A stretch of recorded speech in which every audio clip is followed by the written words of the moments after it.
Hey guys, I'm in the indoor showroom today with Greg, our PDI manager. He's going to take us through an orientation of this great Cougar Half-Ton Fifth-Wheel that's in the showroom. So Greg, take it away.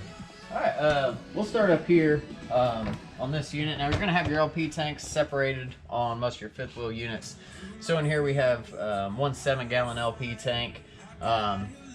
This one over here doesn't have the regulator or anything on it, so it's on the other side. So the only thing you have to do with this specific one is turn it on and off. There's no switch to flip on this side. I'll show you when we get to the other side how that works. It's got your locks on here. You could put a little padlock on here if you wanted to keep them secure while you're at a campground or out traveling somewhere. These locks, they just have thumb latches on them. They don't have locks on them by law, just in case fire department or somebody needed to get in there. They can get in there and shut those tanks off. At the kingpin here, there's not too much. You have your 7-way cable. We usually have them tucked up here. So that'll hook into your truck, and that'll give you your lights, of course, and brakes and everything to the trailer. And then you also have a breakaway cable. You'll want to attach this somewhere on the hitch itself or to the truck itself, usually through the pin that locks in the coupler. And you'll want to, if the trailer for some reason detaches, very rare, this will pull out the pin up here and it'll lock the brakes up on the trailer so it doesn't keep rolling behind you. So it's a safety feature. Inside this front storage is where your battery is. Now these Cougars come standard with a 12-volt deep cycle marine battery. We'll have it all hooked up, ready to go. The batteries on these aren't maintenance free, so every 6 months or so you want to check the water levels and make sure that they're okay. If they aren't, you can add distilled water to them and fill them back up. Besides the battery box will be screwed down when you come to pick up, and your spare tire is also in here, and there's not too much else in here you have to mess with. And I do believe there is a light on this specific model Cougar Fifth Wheel. Not all of them have the light up here, but a lot of them do. So if you need some light in there, you have it. Out here we have a few switches. We have a docking lights, which is on the front caps, the nice orange lights up front. And then this one, there's a little circle light right above the kingpin, which will help you hook up at night. This specific unit doesn't have the leveling system. This one has just your standard extend and retract on your front and back jacks for your stabilizing jacks. So you don't actually have the one-touch leveling system like a lot of the other Montanas or Cougars or other fifth wheels do.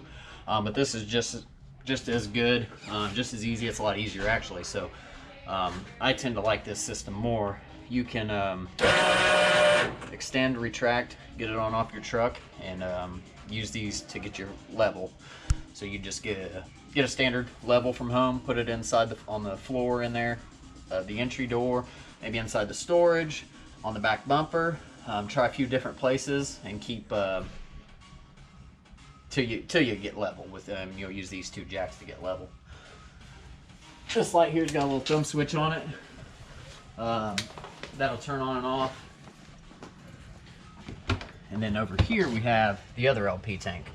So if I didn't say it before, these are 7-gallon tanks. Both of them are full at the time of pickup. And up here at the top you have a regulator. This regulator is standard on almost every camper that we sell or out there, period. It has a lever on the top, and it's gonna be hard to see because it's dark in here, but it's got a lever that moves either left or right. And if you follow the lines, I've got it left right now, that's gonna be pulling from the other side. So the way you work this is you can turn on one of your LP tanks. So if let's say we turn on this tank here, I want to flip my lever over to this side, and when it's full it'll read green. Once this tank goes empty, this will go red, and your appliances will stop working or your stove will stop working. And that way, you know, turn this tank off, go get it filled. You can flip the lever over, go turn on your other tank, and now it'll start running off that tank. Or this has a auto switch over function on it also. So if we were doing the same thing, I had the lever switch to the right, it's drawing off this tank. Once this tank is empty, this will go red, and as long as that other tank is on, it'll automatically start pulling from that other tank. This won't physically move, and this will still say that it's red, but you'll know that this tank's empty. I can go get it filled while I'm still running off that other tank. That's pretty much it for the LP. You can go get these exchanged or filled at our campground or most local stores now. You can get a new LP tank. Okay, so in here we have the water system. Up here at the top you have an outside shower. There's a blue coil hose on the other side of the unit that you can quick connect into here, and you can use that for dogs, wash your feet off or anything like that. Starting from the top down, actually I'm going to start here in the middle at your water, because this is a little bit different from some of the other units. This one has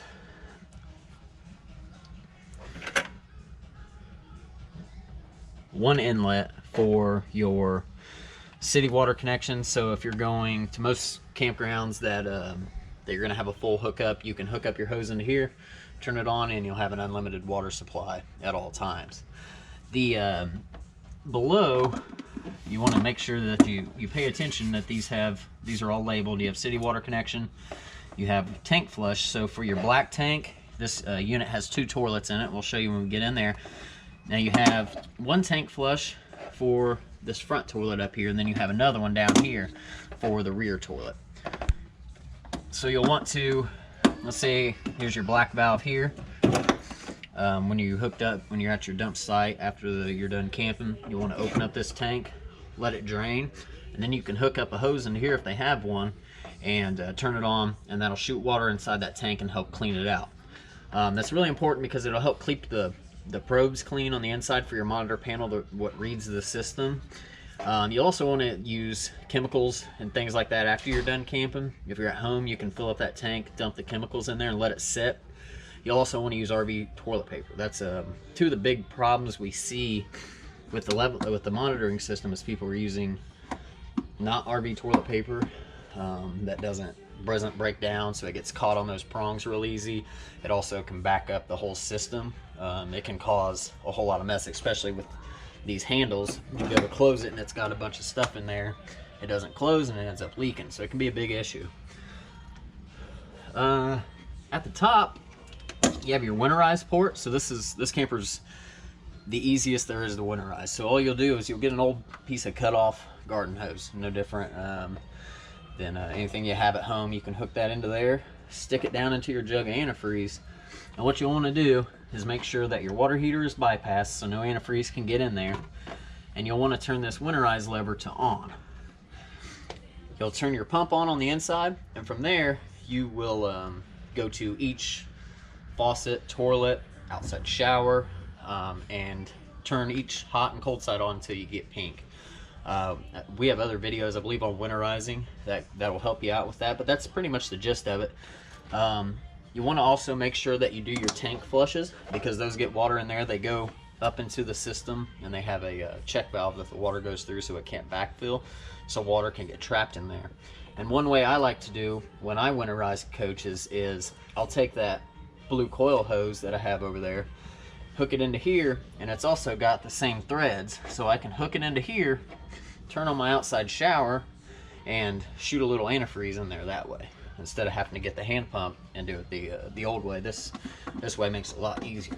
So we're going to put these caps back on, but for normal running mode, you'll want to winterize off and water heater bypass off. Hey Greg, I do have one question. A lot of our viewers have been asking about the Key TV thing in the new Keystone models. I do see that there is a little panel over there, so can you kind of explain that a little bit to our viewers? for the most part, the new system with the older system, when you had a satellite, either exterior mounted or on the roof mounted, you had to wire the satellite you had to do a drop for each TV that you wanted to have satellite service for. So with this system, you can either hook up your exterior dish into here, and it will supply all 4 TVs, however many is in this one, or your specific model. The other thing is, it depends on who you have, Dish or DirecTV. Some of them will be, if you have Direct and your main line's running to the main TV, That's all you'll be able to watch on every TV. But with this new system, you'll be able to watch different channels as long as you have the same box, a different box for each room. So they've made it a lot easier on the dealerships for installing everything. And it also makes it easy on customers that just have the standalone dishes. So it's really easy. Even we have our coaxes hooked into it in the showroom when we run our movies on the inside. This goes in now and it goes straight to the TV in there. It supplies the movie that we're running, so we're not actually running a DVD. You also have a battery disconnect in this. So on a travel trailer or any other trailer, you'd want to disconnect the negative every time you get parked, so you have certain things on the inside that are ran off the battery. So you can just come in, flip this off, and the unit's plugged in, so light's gonna stay on. But that will kill the battery and not allow stuff to drain your battery, which is important. When you go home, you don't want your battery to be dead when you go back out. This unit specifically has you can unspin this and run your cables up so you don't have to leave the door open. Pretty nice. And then it also has a solar charge system, pre-wired from the factory. This is something that we can order or get for you. It just plugs in here and it has a solar panel that sits on the outside of the unit, and it can help charge your battery that way if you are dry camping a lot. Alright, we'll move around to the other side. We ain't gonna be able to get through there. Okay, so in here, in this storage specifically, this unit has the Jensen in command system, which is a newer system they've done in the last year. It's a very nice system. It's all a digital touchscreen to do your slides, HVAC, and everything else. And this panel out here, which is usually covered up, but I took it off so I can show you guys the inside of it. For the most part, you won't really need to ever get in here. There's not a lot. This is all boards and wiring and stuff that you don't really need to get to. But just in case, let's say the monitor panel on the inside stopped working for whatever reason. This gives you the option. If you see in here, it's got a toggle switch and a selector switch here. So you can turn it to, let's say,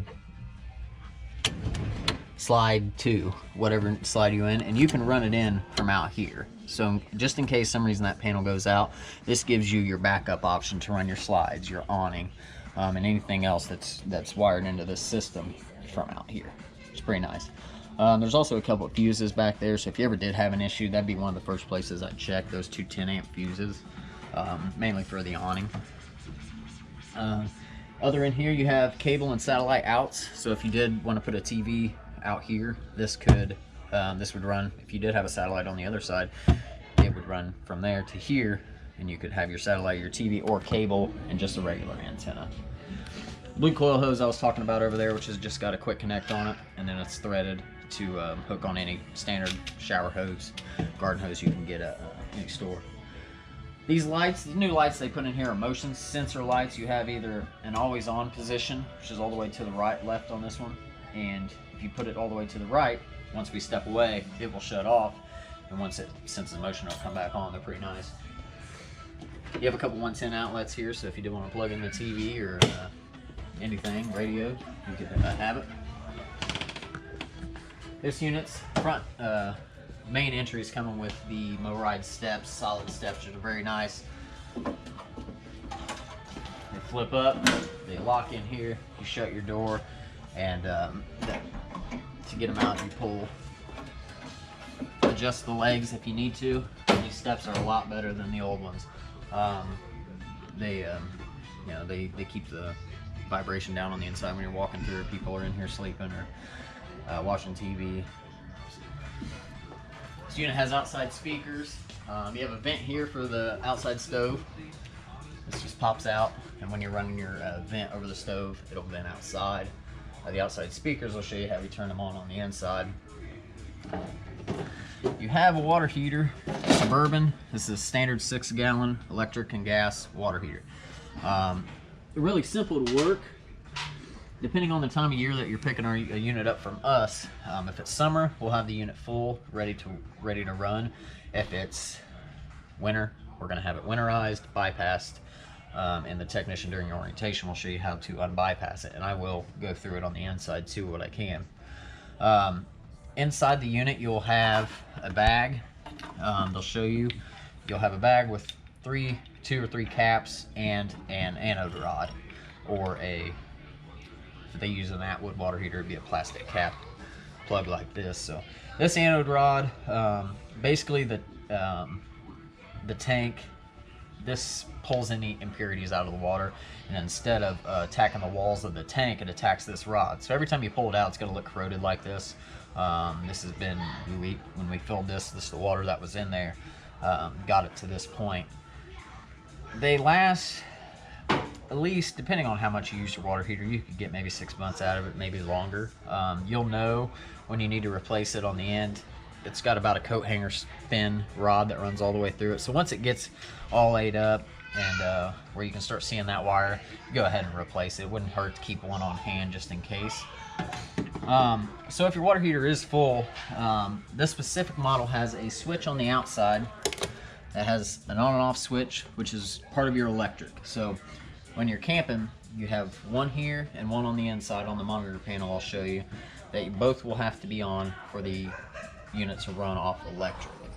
Now if you wanted it to run off LP or gas, you would just flip the switch that's on the inside. It'll light as long as your tanks are filled and on, and you can run it that way. The electric takes 30 to 45 minutes to get hot. The gas heats up a little quicker, maybe 15-20 minutes. So a lot of people will run them at the same time. That's what I like to do. So I'll leave the electric on, turn the gas on, and help it get hot quick. And then once it's hot, I'll shut the gas off and let the electric maintain the heat. Or if I was going to go take a shower and I've had it running on electric, I will turn the gas on, and once the electric kind of depletes, the gas will kick on and help it recover a little bit faster and give you a little faster shower. Not much, but it does help. You're looking about 6-7 minutes on these on a shower in a camper, so pretty quick, but you get used to it. The other thing on these, kind of at a troubleshooting point, is if the water heater is never working on electric or gas, you have two switches here, 2 buttons. This is the first place I'd check. These buttons will pop out if the thermostat caused it, got too hot, or if for some reason it blew. This button would be sticking out, and you can push it back in, and that would reset, and that'd be one place to troubleshoot the water heater not working. The second place would be to make sure that you have the switch on. Third place is that your tanks aren't filled, or you have one off and it's not pulling from the other tank. That's the most common issues we see with these. If it wasn't winterized, or if it was winterized when you got it, what you want to do is after you hook up, you want to hook up to a water source on your other side of the unit. You want to turn it on and go to every single faucet inside the camper, turn it all on until you get clear water coming out of it. And that will get rid of all the antifreeze in the unit. From there, you can go ahead and put your drain plug in. This is an 1 1/16 socket. The ones that are Atwood are 15/16. You'll screw that in tight, put some Teflon tape around the threads, plumber's tape, tighten it in there, and then what you can do from the inside, from the panel over there, you can unbypass the water heater, where it said water heater bypass, and it'll start filling. What you want to do is hold this lever at your pressure relief valve open until it starts pouring water out of here. That'll push all the air out of the system and make sure it gets completely full. Once it starts shooting out, shut it, and now you're good to turn on your electric or gas and start using it. Once you do that, you're pretty much good for the whole trip, because your water supply is always going to fill up the water heater. So you don't have to do that again until the next time you empty it. That's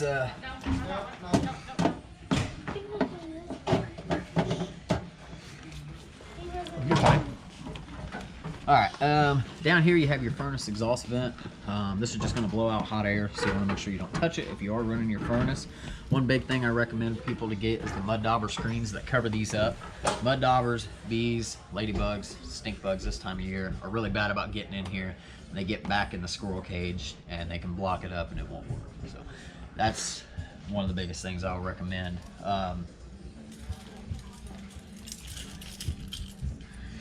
This grate here is for your refrigerator. It's a refrigerator access panel. There's not much you have to actually get in here for. You'll want to clean it out every 6 months by just turning those little tabs. And so there's not much in here you need to mess with. The only thing was this drain that comes out. You want to make sure it's sticking through one of the grates. So if the once the fridge gets condensation on the inside, it'll come through this tube and drain on the outside and not get inside the coach. Put this back on.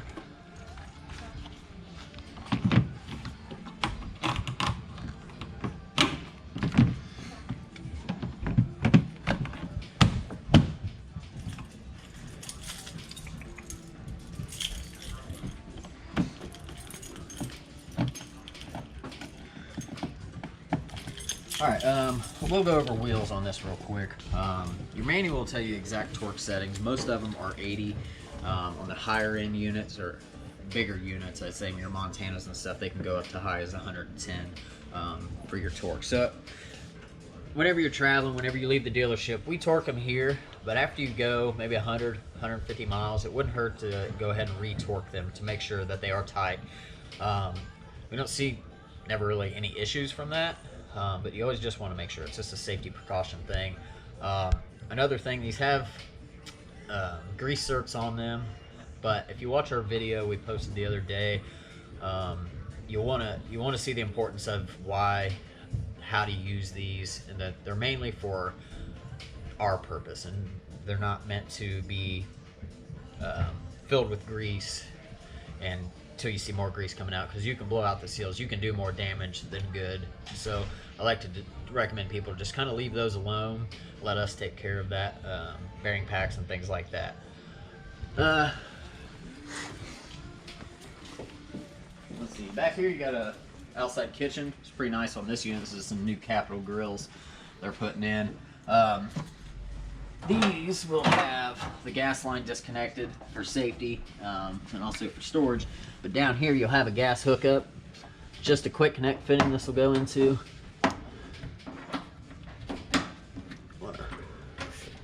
Push it in there. Oh, I can't do it with two hands, or one hand, but and then you want to turn your gas lever parallel with the line. From there you can light your grill, have cooking outside, which is nice. Just a nice feature they put on these. Always make sure you disconnect and shut off the gas before you start to travel again.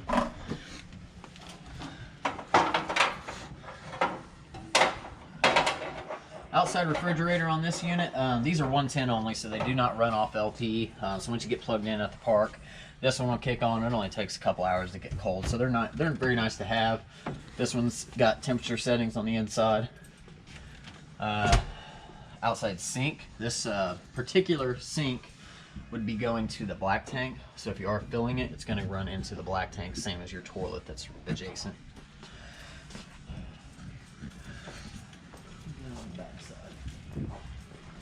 This unit is prepped for a backup camera. Most Keystone models are nowadays.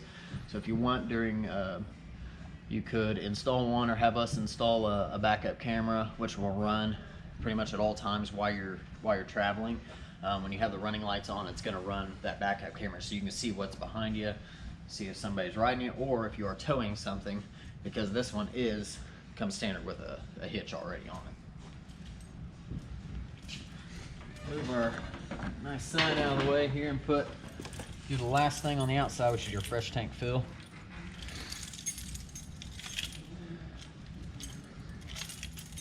It's got a 751 key. It's a standard key for all units.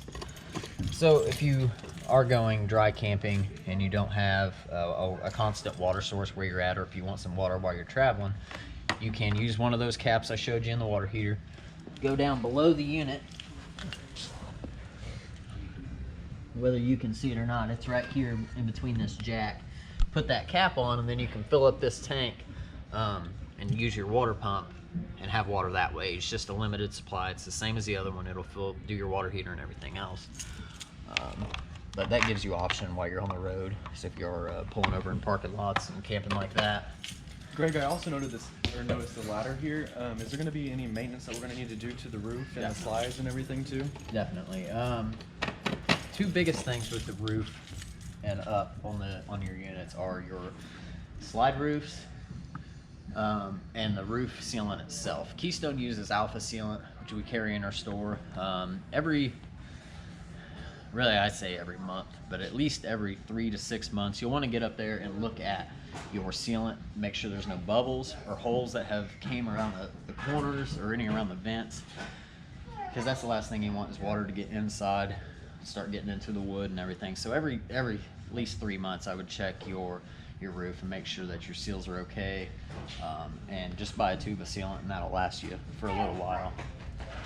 The roof, another thing you'll want to do is at least once a year is clean the roof with a cleaning conditioner, to keep the material up there pliable and soft, and so it doesn't dry, rot, and crack over time. Same with the slide out roofs. The only other thing would be slide seals are very big on maintenance too, so you want to get a rubber seal conditioner. It's a foam spray that'll go in there and help keep those pliable, because if those start to crack, they can let water in, and we all know how bad that can be. Cable driven slides, besides that, they don't require a lot of other maintenance, so the cables themselves don't, at least. It's mainly just the seals and the roof. I think that's it on this side. So we can go ahead and go on inside and I'll show you around in there. Alright, so in every unit you're going to have your standard high point microwave. This is no different like you're at home. You are on, one thing you have to be watchful for is if you have a 30 or 50 amp coach. Most of these fifth wheel Cougars are 50 amp, and if you're plugged into 50 amp, if you want to run your AC and microwave, that's okay. But you can also, a lot of parks are 30 amp only, so you'll need a 50 to 30 adapter, and that's going to give you 30 amps. So you'll have to be careful about what you run. So you can't run your AC and microwave at the same time on a 30 amp coach. You'll want to just shut your AC off, cook your food, and then you can go back to turning your AC on. But 50 amp you'll be fine. Same with the Fireplace. All three of those major appliances pull about 15 amps a piece, even more when they first start up, mainly the AC. So you'll have to watch that. That's something we can show you during orientation also. You have just an standard fan over the top, and then your light for your stove.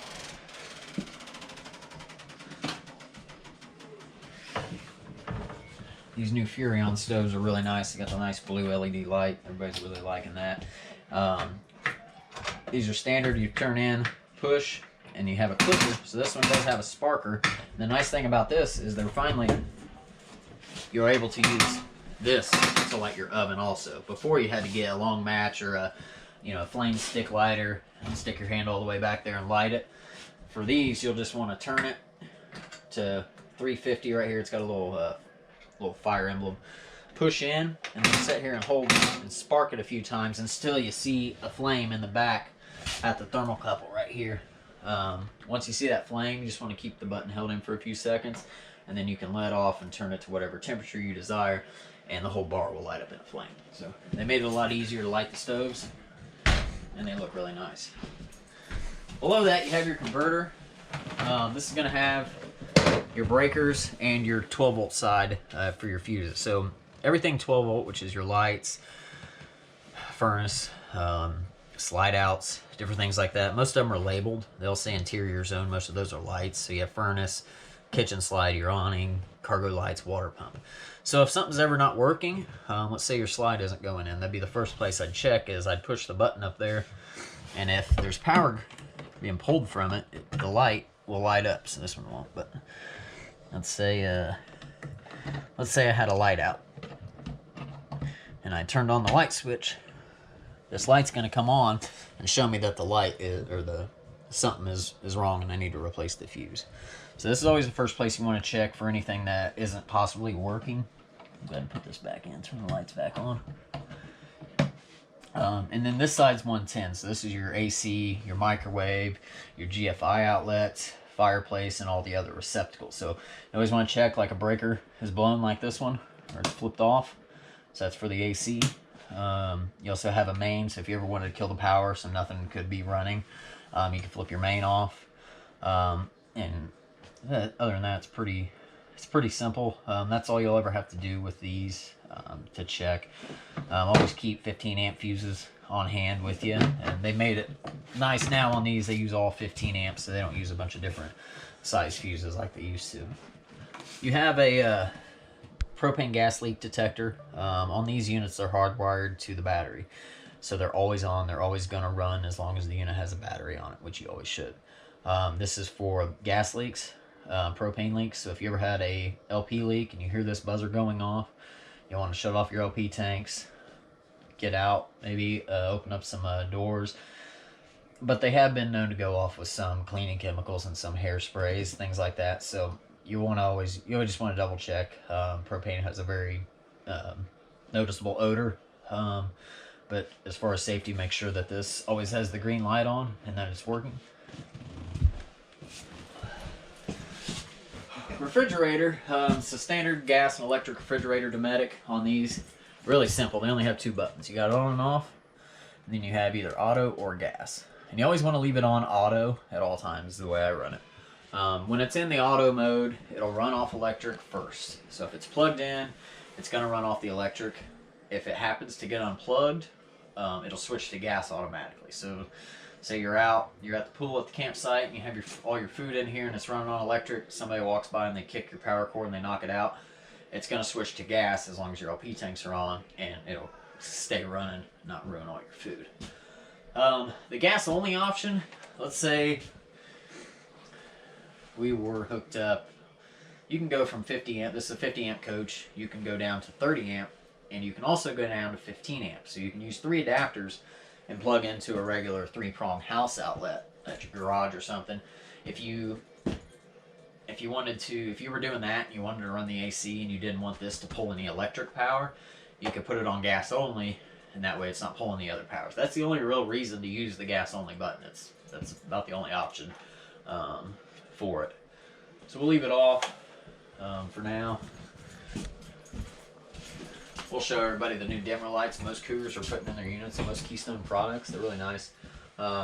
It's a touch panel, so if you just push it, it turns the light on and off. But if you push and hold, it'll slowly dim the lights down. So it's real nice because these lights are really bright, and at night you might not want it so bright, so you can go ahead and dim them wherever you want.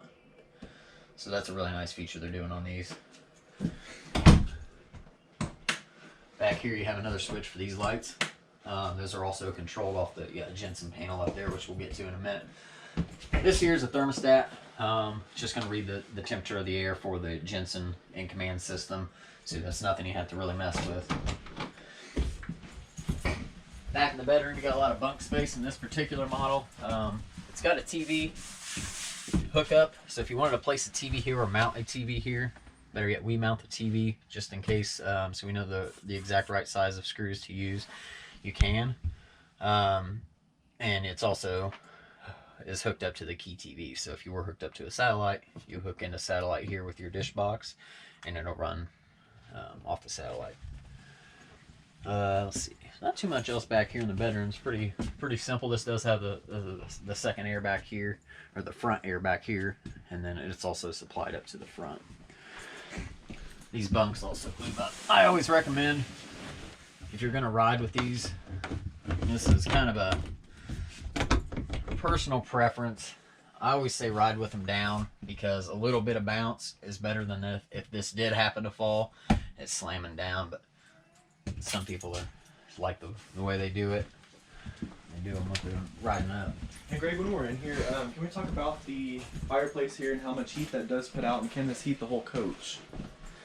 Yeah, for the most part, these new fireplaces they're putting in them work really well, and they're electric only. So if you did ever run out of LP, or you didn't have LP, didn't want to go get LP, this would be sufficient enough to at least get this down room area. And if it ran for most of the day, or at least 5 or 6 hours, it would put heat up into the bedroom and not feel too bad.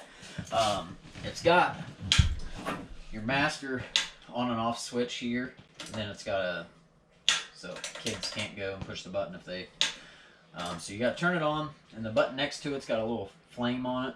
That will change the backlighting of it. The 3 wavy lines on this one is your low, high, and off. So you can have this in like it is now, it just looks cool. There's no actual heat coming out, which doesn't pull that many amps. So if you had the AC going right now, this would be okay to do at the same time, so it looks nice. But if you want to turn it on high, So you turn it on high here, hit the F button. And that's going to give you your temperature setting. So you just keep pushing F. You hear it click there and it started to kick on. You can turn it all the way up to, I believe, 82. And that'll put out quite a bit of heat. So it does, does pretty well. It's 1500 watt. See, the radio here's pretty easy. You have your standard AM/FM on this radio. You have Zone 1, Zone 2, which are your speaker control throughout the unit. Zone 1 is the inside. Zone 2 are the outside speakers I told you about earlier. And you can have them both on at once, or whichever combination you want. It's got an aux port here, so if you want to hook in your phone, you could. USB for a flash drive that had music on it, or it can also charge your phone. It's got a headphone jack if you needed that. It's also a DVD player, CD also, so if you want to play a DVD with this specific one, you want to put your DVD in, go to AV1 or HDMI 1. It all depends on the coach and which way they do it. And you can play your movie just like you would at home. If you're hooked in, you have a standard antenna on the roof of this coach. So if you don't have cable or a satellite where you're going, you can always use the antenna and try to pick up some channels. So let's see if I can do this. Basically what you want to do is take your remote, go to menu, scroll over here to channel, go down, make sure you're on air,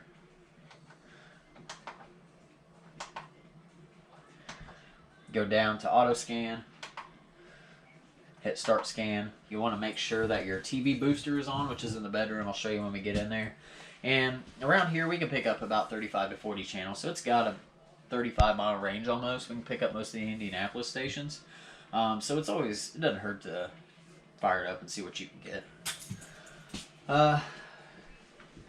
Let's see. You got another motion detector light here right at the doorway, which is nice. And this is the big one here. This is your monitor panel, your Jensen in command.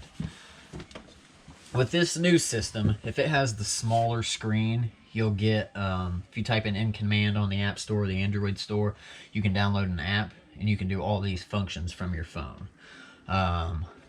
There's in the manual it tells you exactly how to hook it up, how to Bluetooth, because you want to make sure that your phone is Bluetooth to this, and you want to also make sure that you don't turn off the lights.